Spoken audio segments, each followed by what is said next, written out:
السلام عليكم أزول في اللون، تحية طيبة للإخوان والأخوات المشاهدين الأعزاء، حياكم الله جميعا. كنقولوا ألف شكر للإخوان المتتبعين ديالنا، تنقول لكم بارك الله فيكم. في الحقيقة دائما كتخلينا مشوقين باش نظهروا معكم إن شاء الله بعد الفيديوهات مدة طويلة ما صيبتهم شيء. المهم نعود لعند الإخوان والأخوات الأعزاء، لأن عندنا قضية وطنية، مسألة ديال الدولة ديالنا من الناحية السياسية الثقافية كل شيء.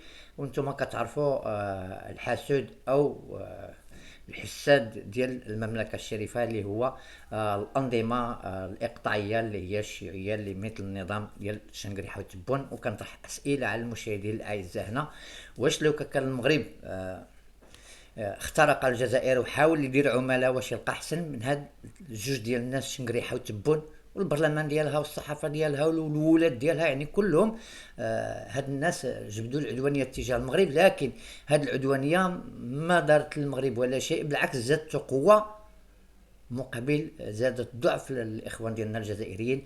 وهنا ملي كنقول للشعب الجزائري الابي باللي ان حنا ماشي معكم في صراع كشعب، مش انانيه ولا تنكرهوكم ولا هذاك، ولكن البلد ديالكم مشات في الطريق الخاطئ منذ الاستقلال.